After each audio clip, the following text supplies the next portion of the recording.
محرم کے مہینے میں خاص عبادت جو ہے وہ روزے رکھنے کی ہے.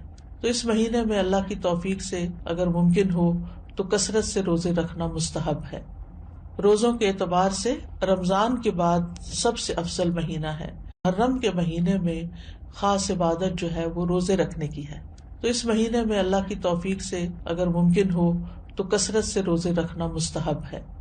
روزوں کے اعتبار سے رمضان کے بعد سب سے افضل مہینہ ہے.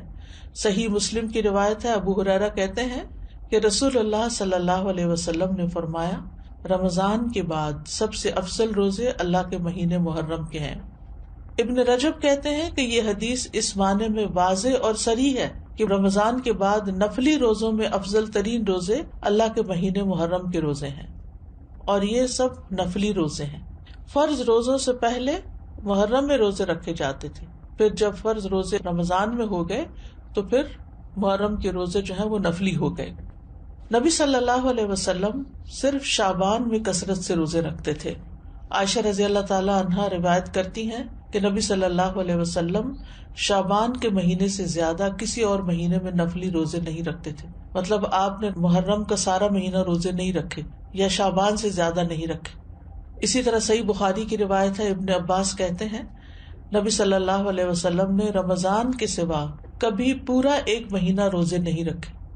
تو اگرچہ اس مہینے کے روزے افضل ہیں لیکن پورا مہینہ رکھنے کی ضرورت نہیں ہے.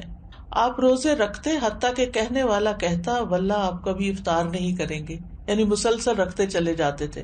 اور افطار کرتے یعنی چھوڑ دیتے روزے رکھنا حتیٰ کہ کہنے والا کہتا اللہ کی قسم آپ کبھی روزے نہیں رکھیں گے. تو اس میں آپ کا جو پیٹرن تھا تسلسل کے ساتھ روزے رکھنے کا وہ ہمیشہ کے لیے نہیں ہوتا تھا. اور یہ کیوں نہیں کیا آپ نے؟ اس لیے نہیں کہ آپ کے اندر طاقت نہیں تھی، اس لیے کہ امت کے لیے مشکل نہ ہو. کیونکہ امت میں بہت سارے لوگ ایسے ہوتے ہیں جو نبی صلی اللہ علیہ وسلم کی ہر بات کو کاپی کرنا چاہتے ہیں، ہر سنت کی پیروی کرنا چاہتے ہیں، تو پھر یہ چیز مشکل ہو جاتی.